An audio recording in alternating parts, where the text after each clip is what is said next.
On this week's episode of Relive the Magic, we are talking about some of the latest news from Universal Orlando and Walt Disney World, and also my experience with the runDisney Springtime Surprise Weekend 2024.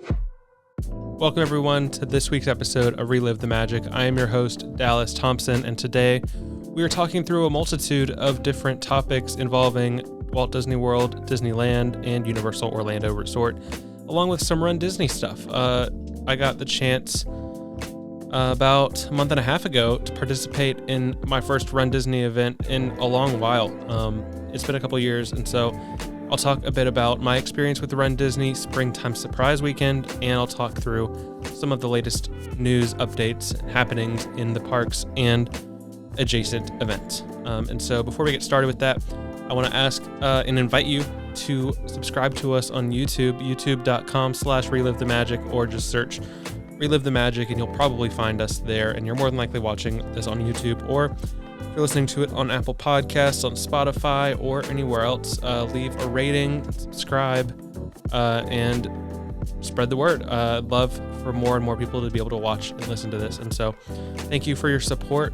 And as we get into this show, I just want to remind you, if there's anything that catches your attention in this show that makes you want to book a trip or just learn more about some of the current things going on at Walt Disney World, Disneyland, Universal Orlando, or Universal Studios Hollywood, or really anywhere in the world, feel free to reach out to me. I'm a travel agent with Travelmation, and so you can email me at dallasthompson@travelmation.net for any details or any inquiries you may have regarding travel. And so with that, let's just go ahead and jump right into some of the news that has come out this week and updates.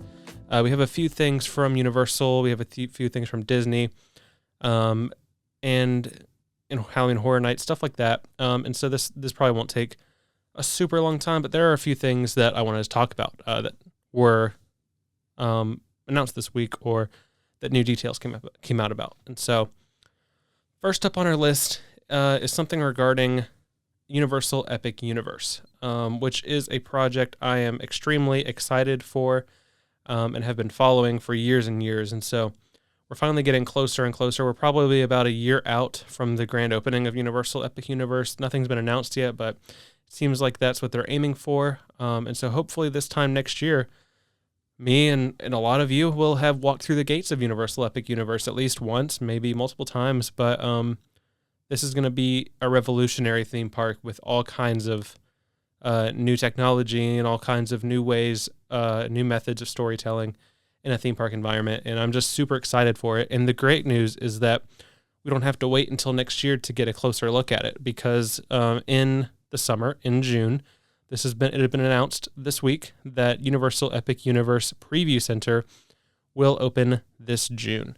We knew it was coming, kind of. All that they had said before about it officially was that there would be a preview center at Universal Orlando Resort. And so they kind of confirmed the time frame, June, which we are in June now. And so any day now, really, there still is a lot of work to be done. We'll talk about that in a second. At Universal City Walk, at the former Universal Legacy store, which for those of you who don't know where that was, it's right in between. So if you're walking towards the park, you're turning towards Islands of Adventure, and right past it is the Hot Dog Hall of Fame, and right before it is the Cowfish. And so that's kind of where it is. It's in a pretty good location. It's across from the Universal Studios store. And so it's not the largest building in the world, but it's not tiny. And so I think it's a really good location. For those of you who have been Universal fans for a while, or just are really into the history, you would know that when Islands of Adventure was being built, they had a preview center over right next door to the Mummy, where the Halloween Horror Nights tribute store often is. And so originally that was where this was rumored to go. But it really makes sense for this to be in City Walk, so that anyone visiting Universal Orlando Resort will get a chance to attend this preview center. And so what will be inside of this place? Well, Universal Orlando has said there will be the giant model from the January reveal video, which if you're watching the video version of the show, I'll be putting some of that on the screen. That model is insanely large, and so that'll take up a large footprint of the store. But that'll be there for everyone to look at with different access points. Like, you won't be able to touch it, but you can get pretty close to it and look at some of the finer details of the park. And so that by itself is pretty exciting. There will be merchandise based on each of the worlds of the park. Nintendo World, Ministry of Magic, Dark Universe and How to Train Your Dragon. Some of that merchandise is available now in City Walk and online, but there will be a lot more coming for this and for the park. But that'll be a big part of it, obviously, is the merchandise. And then I'm sure there'll be some generic Epic Universe merchandise and maybe some stuff for Celestial Park, but I'm not sure on that. And so also there will be some AR integration, augmented reality, with your phone. And so they haven't really said what that will entail, but I believe I heard that it has to do with the model. So I guess if you're holding up your phone near the model, you would... I don't know. It's something would happen with it. And so we'll find out soon enough what happens with that. And then also there are photo backdrops you can take your picture in front of, themed to each world. And so there's different things in there to get us more hyped and to see more details about the upcoming park. And so I'm really looking forward to that. Probably in the next 2 or 3 weeks is probably when we'll see it open. I would guess somewhere around when DreamWorks Land opens and all of the other things, the nighttime shows and the parade, somewhere in that time frame of June 14th, maybe a little bit before, maybe a little bit after, but that's what I'm guessing. And so I think we're only a couple of weeks away from seeing it. From the outside, it does look like they have a lot left to do. They're putting up an LED wall. They're putting up a physical portal as the entrance to the store, which looks pretty cool. But it just looks like there's some more work to be done. Maybe the inside is complete, but I think we'll be good to go. Obviously, they feel good about it if they've announced this to open in June. And so I'm super excited for that. Again, that's located at Universal City Walk. And stay tuned because I'll be uploading videos of it, and I'm sure on a podcast in the next couple of weeks we'll be talking a little bit about our thoughts and sharing my experience there. And I'll make sure to be there on the day that it opens. And so super exciting stuff with Epic Universe. And of course, there's 2 more worlds to reveal for the park. We know all the worlds, but there's some more details to come about the Universal Monsters section and the Wizarding World of Harry Potter Ministry of Magic. And so all of that is super exciting, and I'm really looking forward to learning more about Universal Epic Universe. And so our next topic is from Walt Disney World with Tiana's Bayou Adventure rapidly approaching its June 28th opening date. Even more rapidly approaching are cast member previews, annual pass holder previews, DVC previews, and the D23 preview, which honestly, by the time this releases, I'm recording this on Friday, May 31st, but it's coming out probably June 2nd. I believe we're either on the day that the first previews are. I don't know if those are media or cast member previews. I can't remember, but June 2nd or 3rd, something like that, is when they start. And so we're going to start seeing ride POVs here pretty soon. And if I were you, I would implore you not to watch those, at least full ride throughs, because I'm trying to stay away from it. I don't know if that'll happen, but I'll be riding it June 13th. And so I'm going to try to avoid that. But previews are coming up. And so as you go on the ride, let us know what you think. I'm really looking forward to this ride, especially this week. Walt Disney World revealed some footage from inside of the ride, and I didn't want to watch it, but I did.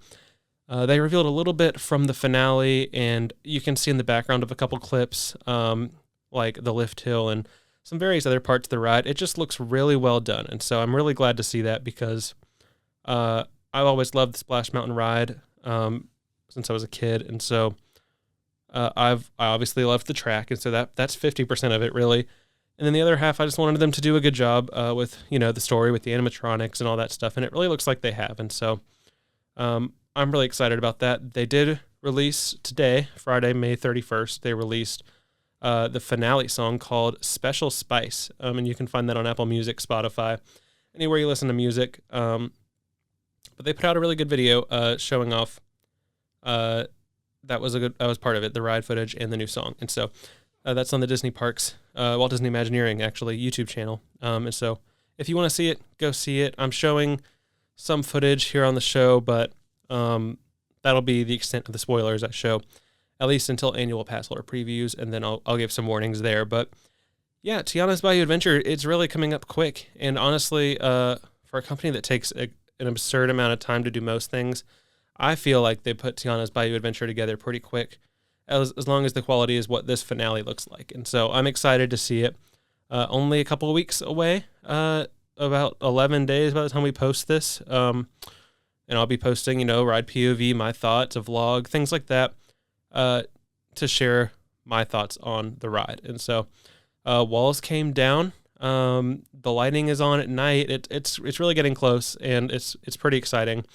And that's at Walt Disney World Magic Kingdom only. At Disneyland, they're a bit behind where we are, which makes sense because they closed their ride a lot later than we did. And so I would expect to see that one open sometime in the fall. And then that's a pretty different ride there, honestly. I got to do Splash Mountain there right before it closed, and I was surprised how different that ride is. But eventually we'll get to ride it there, and we'll talk about it then.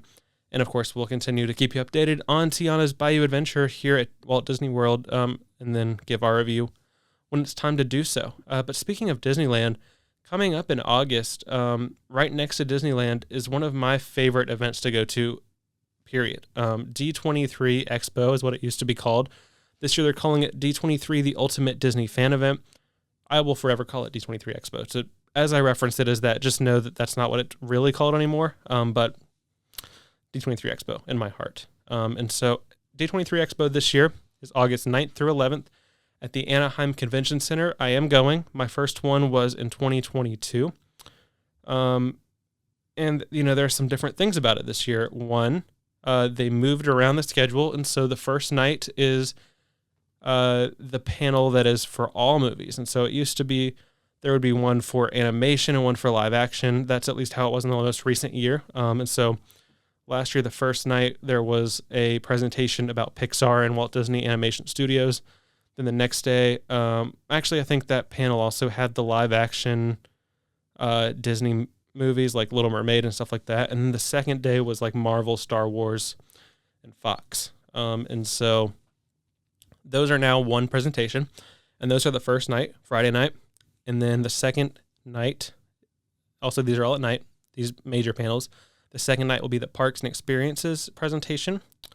Then the third will be the Legends. And so this not only has the schedule shifted, but actually the way that this expo works has shifted a bit. It's always been at the Anaheim Convention Center, including the largest panels. And so this year, they are adding a venue. So they're doing Anaheim Convention Center during the day.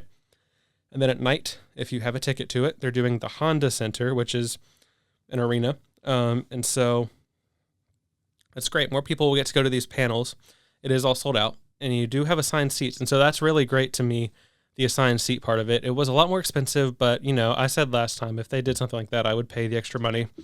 And so I said it, and so I did it. But the expo at the Honda Center, those major three that I just mentioned, the entertainment, parks, and then the Legends, those are all at the Honda Center at night.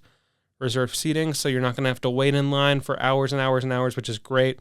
You're not at the mercy of the lottery system. I think this is honestly, as expensive as it is and as difficult as it was to get tickets for some people, I think it's a good thing. And I'm really excited to see how it plays out. I hope it goes well. And I hope everyone ends up being happy with it that bought tickets, because it was not cheap at all. Like, the floor seats were starting at $1,000, and that was not the front row. That was the back row of the floor seats, but I didn't get the floor seats because I'm not interested. But that's not what they announced this week. What they announced this week were just some logistical things, because the Honda Center doesn't allow bags at all, which is a problem because the expo always will give you free things throughout the show floor, random things. They give you a bag when you walk in, like a tote bag, and then throughout the day, you'll probably get some small things and maybe some posters and all this stuff. And then obviously shopping is a big part of the expo. A lot of exclusive merchandise is there. And so if you're going from the convention center to the Honda Center, which everyone will be because the show is right after the expo closes, what are you supposed to do with your bags? And so they've cleared that up, and then they've cleared up a little bit about the transportation. So we'll start with the transportation. There's really 4 options, according to them.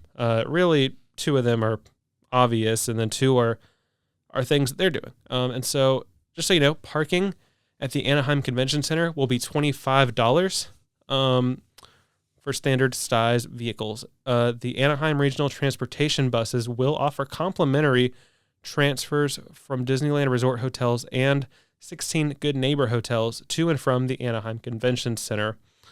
And then obviously rideshare is available, taxis are available, but those are not free. And so I don't know that they did the complimentary transfers last time because I don't think I stayed at a Good Neighbor hotel. And if I did, I'd not be happy because I paid for those last time. Parking costs money, and that's all the Anaheim Convention Center. But the Honda Center is the real thing. So you have 4 options there. Option 1, your personal vehicle. D23 will offer complimentary parking in the Honda Center parking lot, subject to limited availability for guests attending the evening shows. They will open 2 hours prior to the presentation start and close 2 hours after the presentation. And so it's great to hear that the parking will be free, considering, I would have expected they charge for that also. And so if you're taking your personal vehicle, you only have to pay to park at the convention center. So that's nice. Option 2, they will offer a shuttle from the Anaheim Convention Center to and from the Honda Center. And so that's great. That's complimentary. That's good stuff. That's probably the one I will go with. Wheelchair accessible shuttles will be available. They will be on a first come, first serve basis. And so if you're planning to take those, have a backup plan, because I have a feeling at least the first night that will be extreme chaos. And so you don't want to be late to the show. Option 3 is the bus. The complimentary transfers will happen as well from the hotels to the Anaheim Convention Center and the Arctic Center, which is a short walk to the Honda Center. And so I don't know where that is, but apparently it's near the Honda Center. And so I guess from your hotel and from the convention center to there is an option. But if you're taking a bus, just take the free shuttle. And then obviously ride share. I don't know why they include that as an option. I think that's pretty obvious. And then the bag policy and bag check is really the interesting thing here. I'm surprised. I don't know if before they've offered a bag check at the convention center, but they will offer a free bag check at the Anaheim Convention Center. And so if you take the shuttle to and from the Anaheim Convention Center, you can leave your stuff at the complimentary bag check if you're willing to go back to the convention center after the show. What I'll probably do is just pay what they say is a nominal fee. So who knows how nominal that fee actually is. But you can pay a little bit and check your bag at the Honda Center, which seems like it makes more sense to me. I guess it depends where you're staying or where you're going to end up at afterwards. And so there's a lot of options there, and that kind of clears it up, because I was wondering, like, what do I do with my bags if they haven't said that there's a bag check? I knew there would be some kind. They have to have it. But it's good to know they've already communicated that to everyone attending. They did ask, if you are attending the expo, check your junk email, because this is where it was for me. They did ask that you fill out a survey telling them which of the options you're going to choose. So hopefully everyone will fill out that survey. Not everyone will, but hopefully a large majority of people will. And that'll help them be better prepared with the shuttles, with the buses, with how much space they have for the different bag checks. Hopefully that's what they're asking for. And so the expo is coming up just in a couple months now. It's August 9th. And so we really have 2 more months, and then we're pretty much there, which is awesome. It's a great time of the year. If you've never been and you get to go this year, I hope you have a fantastic time. And I hope you have a fantastic time if you go in general. I'll be recording podcasts about it, releasing videos about it, and I'm super excited. I will be attending 2 of the 3 days. I'll be attending the first day, which will have the film and television presentation, like the studio presentations, and then the second day for the parks presentation. I got a better seat for the parks presentation than I did for the other one. And then obviously I'll be on the show floor all day on both of those days. And then the surrounding days, I'm going to go to Disneyland, and I'll go to Universal Studios Hollywood, all that stuff. And so it's going to be a great time. I hope to meet some of you there. And it's just one of my favorite things. And so hopefully you were able to get a ticket. And if not, we'll see you there next year or in 2 years, because it's an awesome event. And so I hope that all this stuff will make the experience smoother. I do think the Honda Center will make the experience better in general, even though the price difference and all that stuff was a bummer. And so, so that's the information that we received on D23 Expo this week. Going back over to Universal, this is regarding Halloween Horror Nights, which we talked a little bit about last week, so I don't want to talk about it for too long today. But they revealed something that I think is pretty awesome, and that's apparently not a popular opinion. A lot of people are not too happy about this, but I love this. They announced Premium Scream Night, which is August 29th. And so if you know anything about Halloween Horror Nights this year, you know it starts on August 30th. This is at Universal Orlando, by the way, not Hollywood. They haven't announced anything for that yet. But August 29th, which is the Thursday night, the night before the opening night, they will be doing a full event night for extra money called Premium Scream Night. And Premium Scream Night is going to basically be, the way I compare it, or the way I would put it is, basically for years I've always said I wish Orlando Informer would do one of their meetups for Halloween Horror Nights. That's essentially what this seems like, because here's what it includes. It includes both essentially what would be an admission to the event and express pass, kind of. And let me explain why I think that, or why I feel that way. So I'm trying to pull up the list here. Sorry. All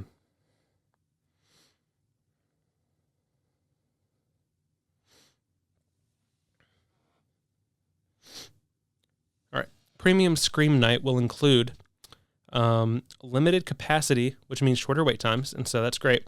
I hope they limit it to a very little amount of people, because that would make this insane price worth it, which we're going to talk about here in a minute, which I also don't think is that crazy, and we'll talk about that too.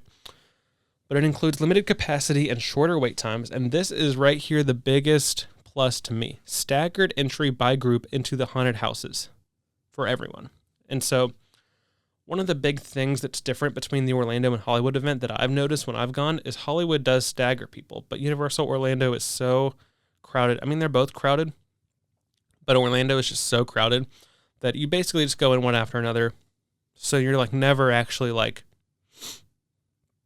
I don't know, you're never alone in the houses. And so that's a completely different experience. I have been lucky enough to be alone in some of the houses before at like 2 a.m. on a off night in Orlando. But to have a night where it's intentionally that makes it worth it to me. And so this will also be the first time experiencing these houses, because it's the day before the first night of the event. And so keep that in mind too.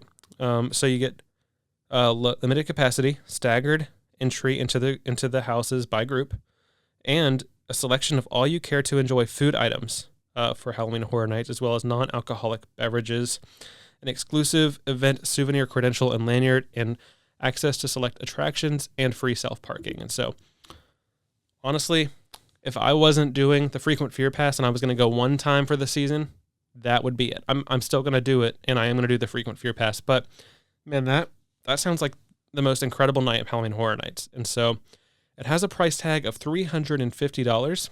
If you're an annual pass holder, it has a similar price tag, $325. So you get $25 off.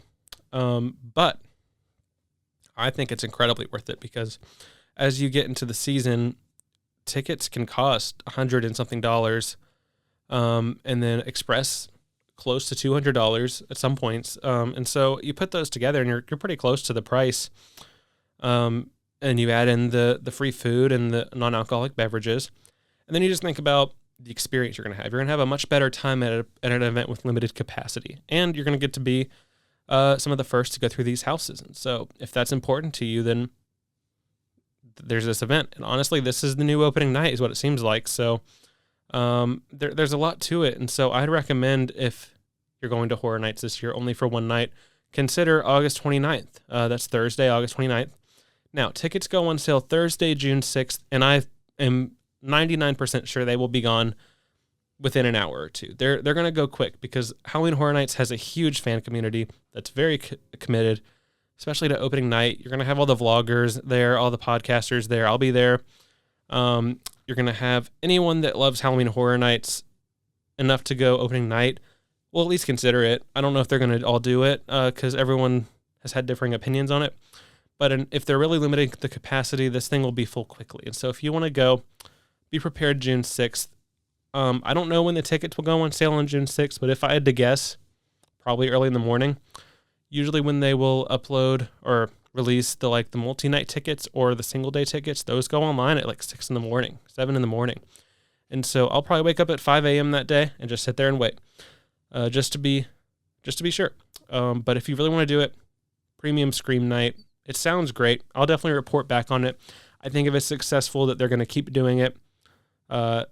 Maybe not any more of them this year, but in the future years, I think it'll be a thing that will evolve and become a normal thing. And so, with what we know about the event, there's nothing huge yet, but IP announcements will probably come sooner, and I would guess they'll reveal one on June 6th with this ticket. I don't know when multi-night tickets will come, like Frequent Fear Pass, Rush of Fear, all those things. They usually come in July, but I kind of wonder if they'll come this same day as the Premium Scream Night, or if they'll wait till July like normal, because the event does start a little bit earlier this year, like 3 days earlier, but it's just in the month of August. So I don't know what they're doing with that. They have been a little unconventional with their announcements this year, and so we'll have to wait and see. But that's Premium Scream Night, and that's all that's new with Halloween Horror Nights. And so August 29th, it'll be the first night I'm at Halloween Horror Nights, and I'll be there the 29th, and I'll be there the 30th, and I'll be there the 31st probably.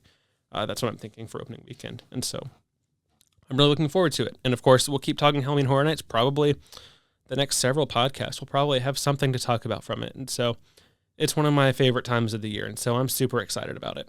And so let's move on. The rest of the show, we're going to talk about runDisney. Now, this first thing is just a little bit of news that just came out about the runDisney Disneyland Half Marathon Weekend, which happens in January. This year, it's very into January. January 30th through February 2nd is the 2025 Disneyland Half Marathon Weekend. They revealed the themes. I think registration is in like 2 weeks, middle of June. And so they revealed the themes. They have a 5K, 10K, half marathon, and a challenge. The registration, Club Run Disney registration, June 11th, general registration, June 18th. And so they revealed the themes. The 5K will be themed to Groot. The 10K will be themed to Ahsoka Tano. And the half marathon will be Safari, Mickey, and Friends. And then Dumbo Double Dare is always their challenge. And so that includes the 10K and the half marathon. And then there will be a kids race themed to Doug from Up, and yoga will be themed to Baymax from Big Hero 6. And so these are some great themes. There's a wide variety of them, and that's great because last year the theme was pretty similar to the January races here. It was the Pluto 5K, and then I think the 10K was Donald and Daisy, and then the half was Mickey and Minnie. So that's pretty similar to here. And so it's cool to see them embracing that they can do a Marvel-themed race, which I guess they could do Groot here if they really wanted to. I don't know that for sure, though.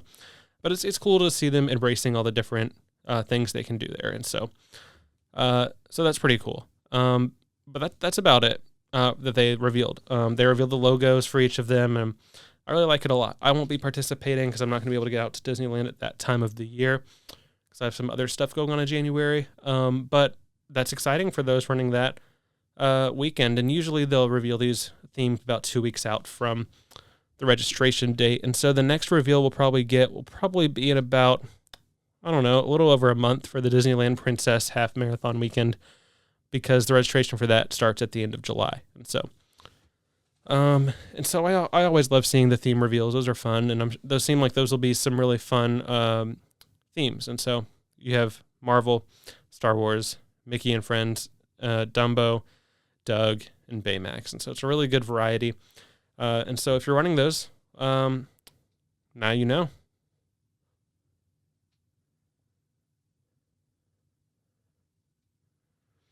And so if you're running those, now you know the theme. And so if you're running those, now you know the themes for that. And so you can start preparing your costumes or whatever. But I thought that was a fun thing to mention here. And so staying on topic with runDisney, I got to do my first runDisney event in a couple years. The last one I did was actually the first ever springtime surprise. I did the 5K, the Everest 5K for that one.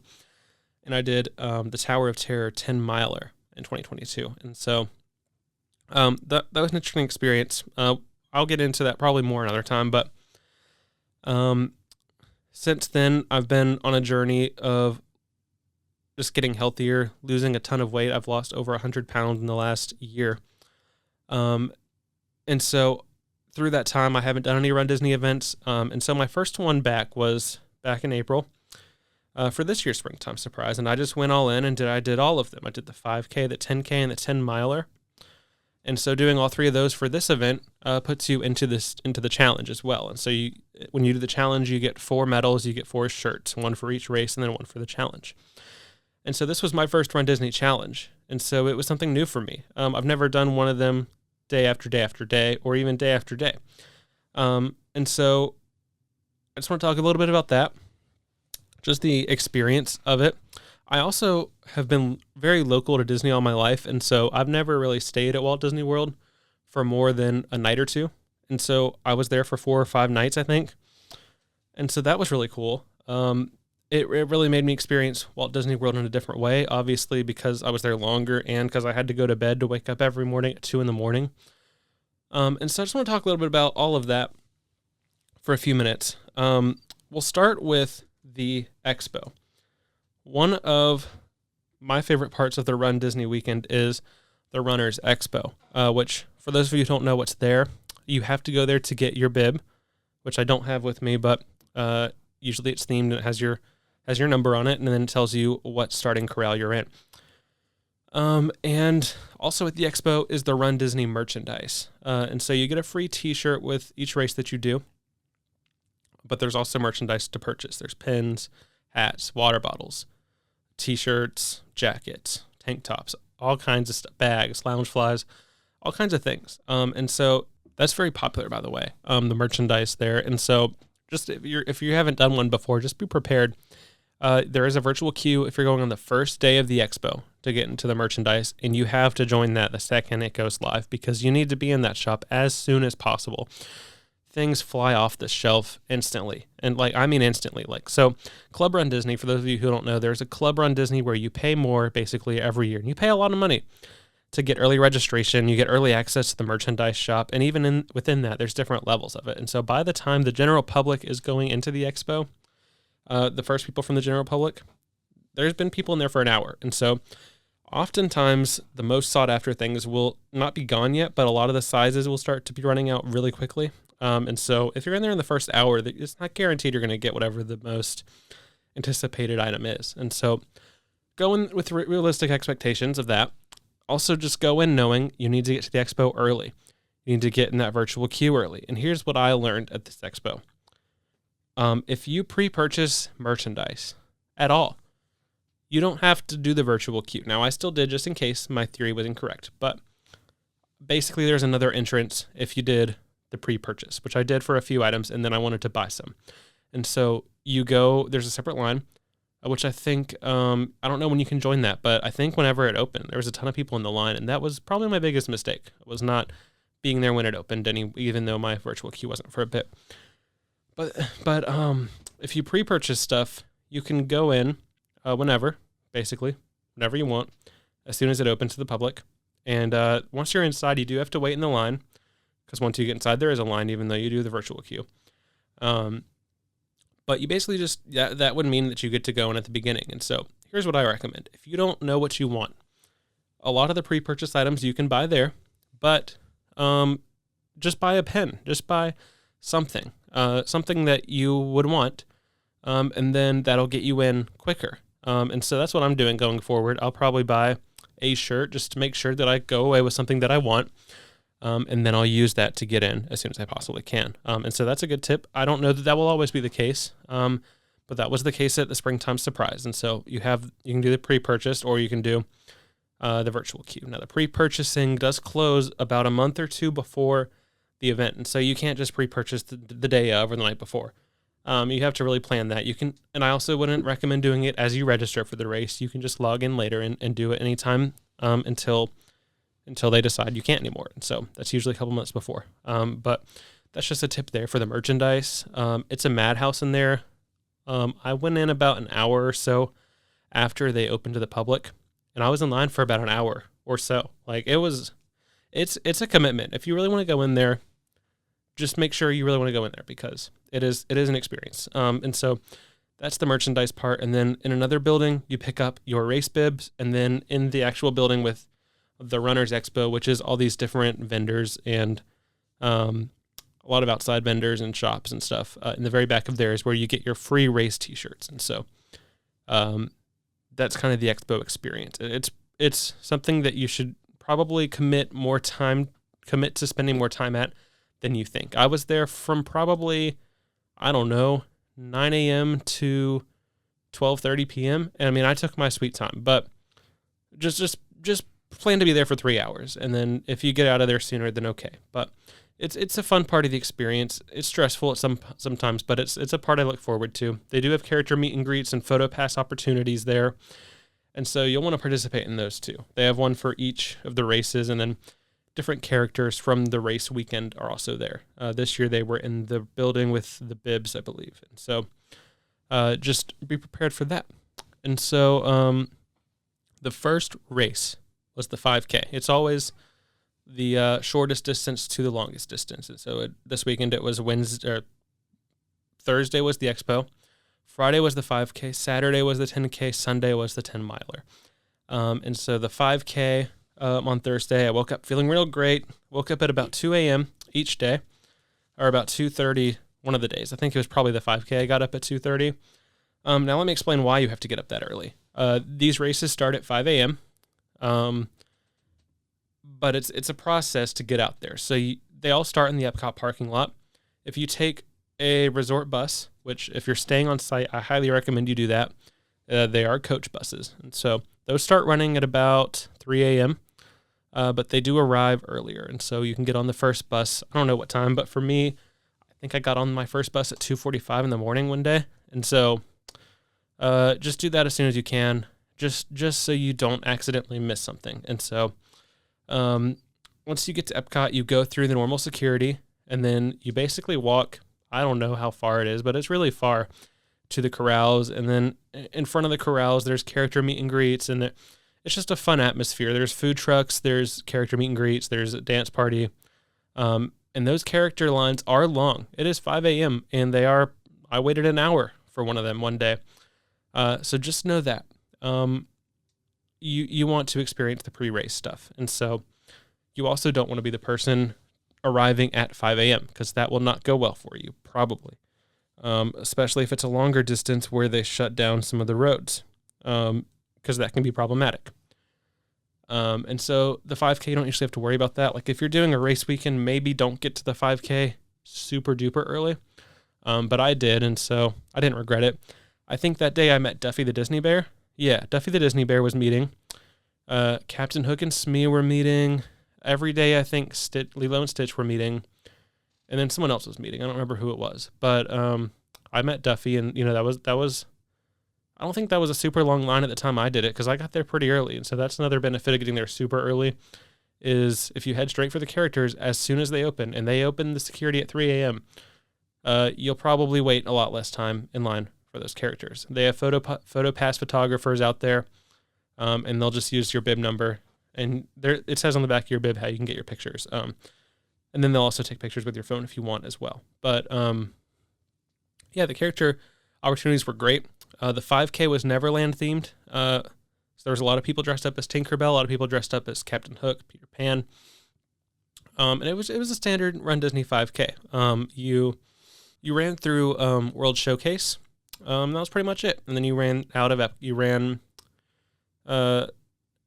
around Cosmic Rewind and then out, and you were done. And so it was fun. I love the 5K because it's pretty much completely in the park, at least from the first mile-ish. Maybe even it's probably sooner than a mile that you get into the park, but from there you're in the park the whole time. And so that's a really fun one to do. And if you've never done anything like this before, start with the 5K. And throughout I'll show you my medals. I'm not sure how well you can see it on the camera. I'm not able to focus it if it's not in focus, but the Neverland 5K medal was fun. It's just Tinkerbell. And so it's probably my least favorite of the weekend ones, but it's still a great one. That's one thing about runDisney is they're very expensive races, but the medals are awesome. And so they're definitely a highlight for me and for many others. And then the next day was the 10K. That was the day of the challenge that I struggled the most by far. I had never done a 10K, and that could be part of it. I have done longer, and I've done shorter, but I've never done the 10K. And so it was a rough morning. I had slept through a few alarms, and I had like 12 sets, so I was good. But that's probably the latest that I arrived. It was probably 3:15, 3:20, so it wasn't like I arrived late. But my legs were feeling it because I did a full park day after the 5K. I also did one after the 10K too, and we'll talk about that in a minute. I don't know if I recommend that, if it's your first challenge at least. But the 10K was my favorite of the races, I think. The 10 miler was really awesome. But my favorite course was probably the 10K. It was just so different from the other ones I've done. You started, and instead of turning to the right like you normally do on these races, you turn to the left, and go out right out of the Epcot parking lot plaza, and then you go to the boardwalk, which I love the boardwalk. And so it was still dark out when I was going to the boardwalk, and by the time I was all the way around the boardwalk, the sun was coming up, and so it was perfect. Then you ran through the Epcot World Showcase, half of it, I think, or maybe the whole thing. I don't remember. A good portion of it, and then, and the end of it was the same as the 5K. But that was the day that, as far as being tired, I struggled the most.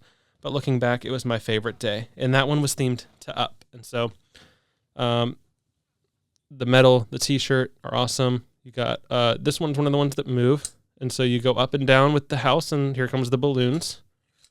And so if you're watching this on YouTube, then you can see that. But if not, you can just imagine it's a medal with Doug and Russell and Kevin in the background, and the Up house can go up and down, and when it goes up, you can see the balloons. And so the 10K was really great. That's an awesome distance. If you've never done one of these events and you are a runner, the 10K is probably a great place to start.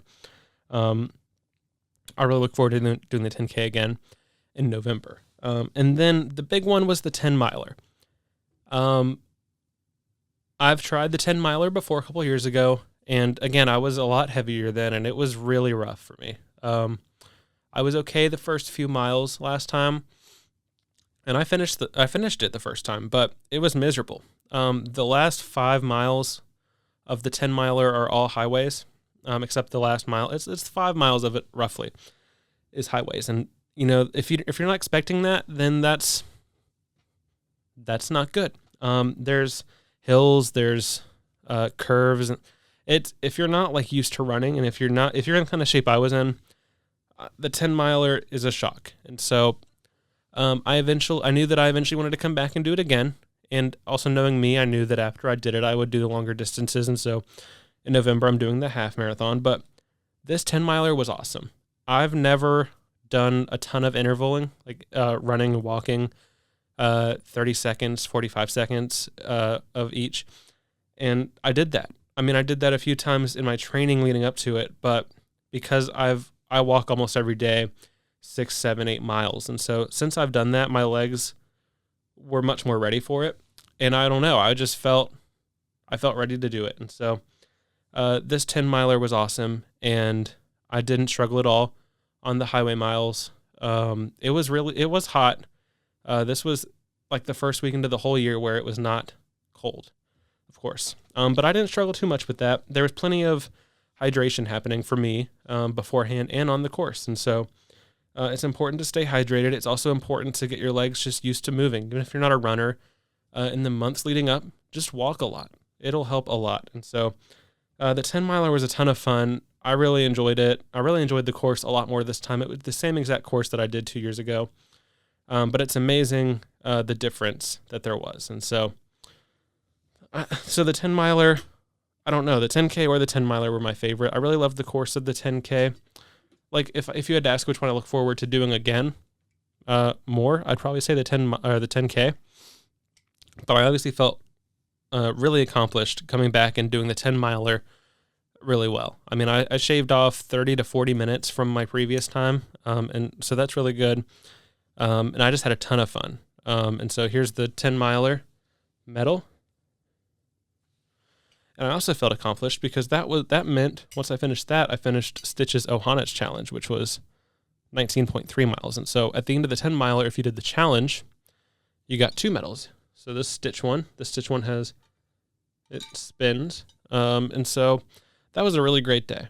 And that'll forever be one of my favorite days in general.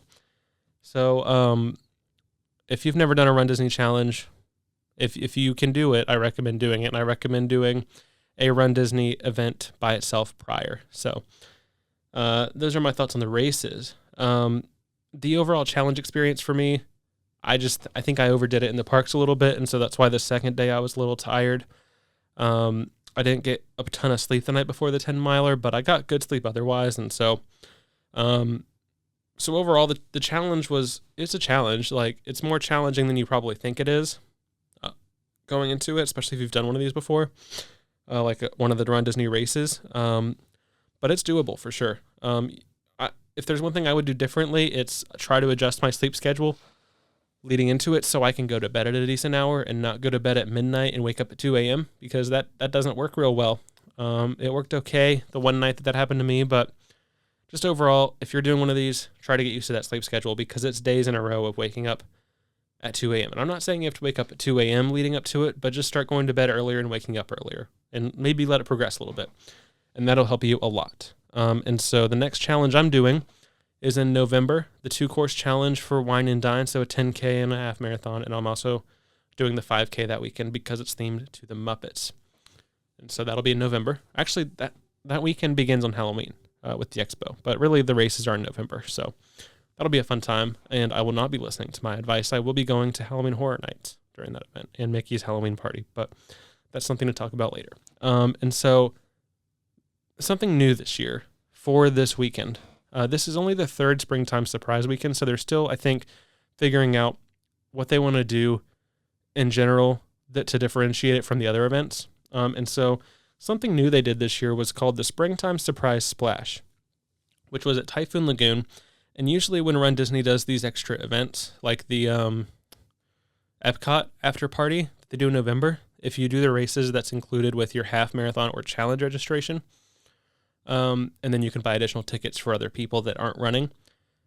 But this one, everyone had to pay to go. And so it was not very crowded, which was awesome. I've never, ever been to Typhoon Lagoon before this event. And so for me, this was an all new experience and it was awesome.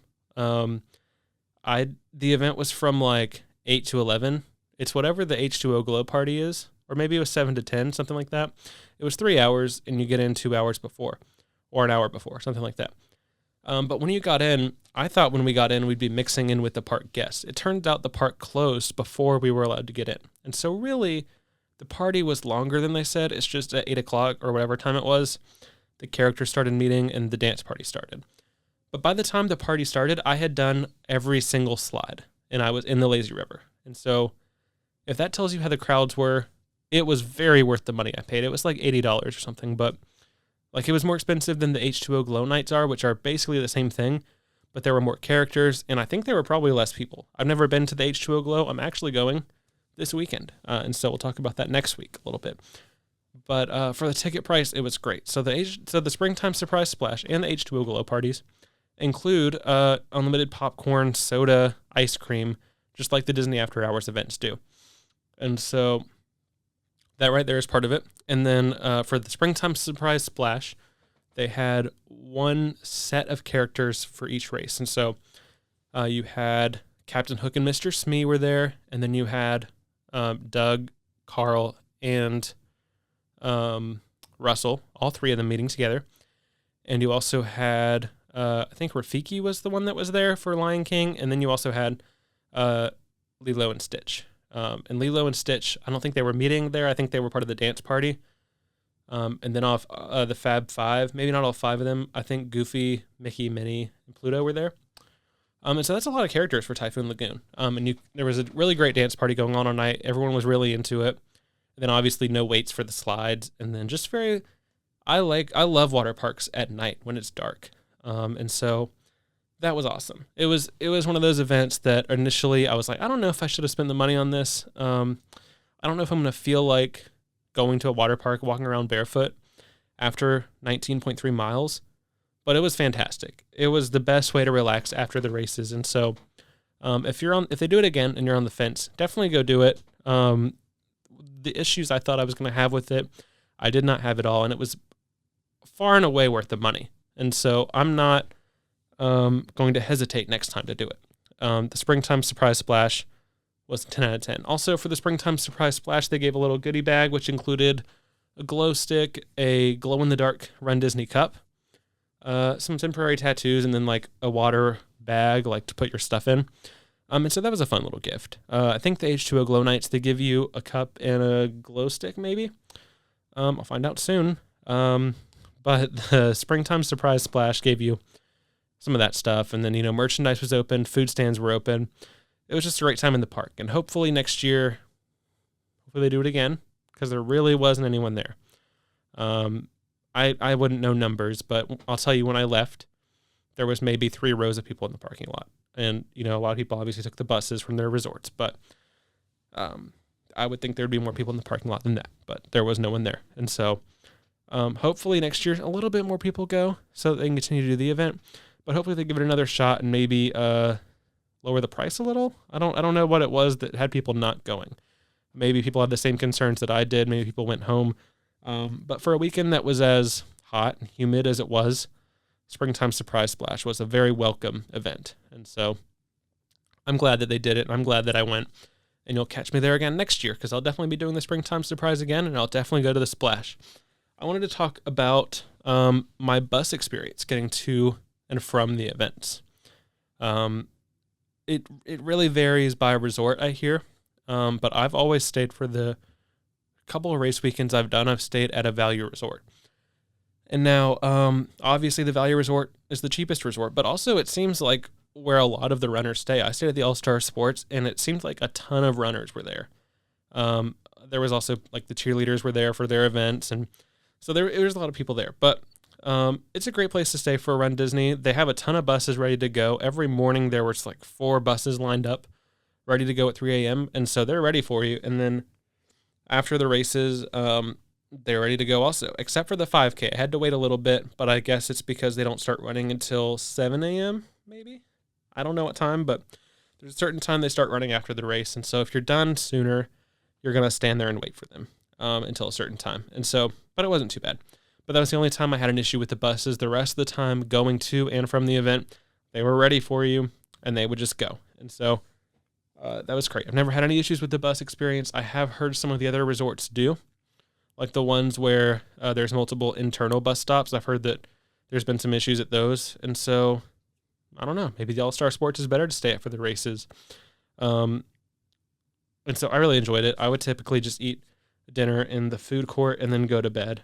And I had a preferred room that was really close to the lobby. And so overall, I had a really good time there. Really great experience. I'll probably stay there from now on for all runDisney weekends. It's also the runDisney weekends, you're there for a while if you're doing the challenge. And so for someone who lives local, I really don't have any reason to stay and spend more money on staying for 5 nights there. And so the All-Star Sports really met my needs in the best way that they could. And so on our YouTube channel, we have videos of each race. We don't have a video of the Expo yet. I did take some, but I need to put it together. And I'm unsure if I will because I don't know how it turned out. But we do have them of the race. They're about 10 minutes each. And so I'd recommend checking those out if you've never done runDisney before, or if you just want to see what it was like for me. Because there is some commentary. I mean, it's me breathing very heavy and sweating, but there is some commentary from me in them. But I think they give a pretty good look at what the experience is like. I do want to say I did join the Pelkey Running Club during the Springtime Surprise Weekend. They were selling hats, not runDisney. This is not a runDisney official thing. A few fans started selling those. And if you don't know what Pelkey is, that's John Pelkey, and he's one of the race announcers. Him and Carissa Galloway and several of the others, Riley Claremont. They're awesome. They really make the runDisney experience what it is at the start and finish line, especially because you're standing there for so long. I always love hearing them talk. They have a podcast, 321 Go, the podcast. And so I've been listening to that a bit. But I'm excited to get back to runDisney in November. And then, runDisney season goes November.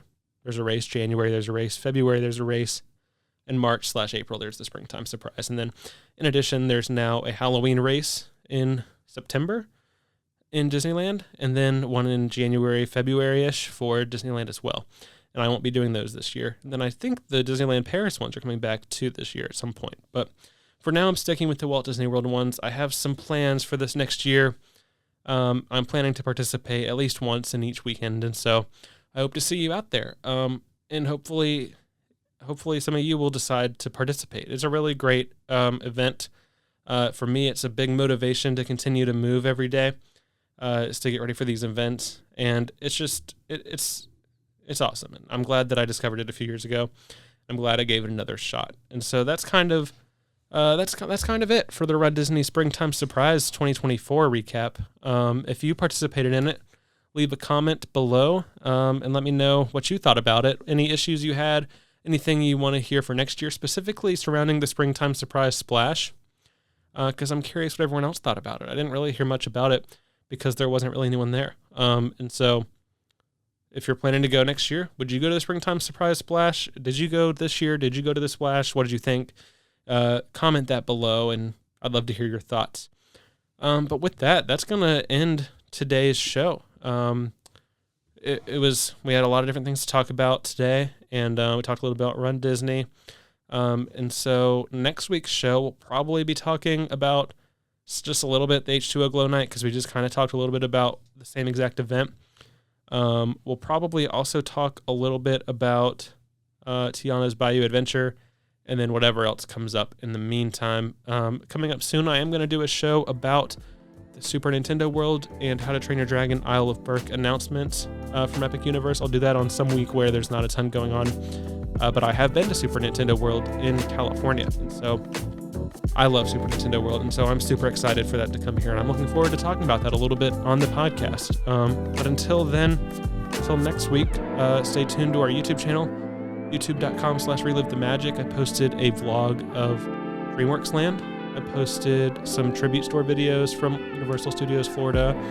I just posted, as I'm recording this, a vlog from Memorial Day at Universal Orlando, kind of looking at what are the crowds like, what's new at the park, what's coming up, how does Universal Express after 4 work, because that's an included thing with the Premier Pass, and then and just what is it like being there on the first holiday of the summer. And so that's up on our YouTube channel now, obviously this podcast, and then coming up will probably be a video on the H2O Glow Nights, and then some various content over the next week.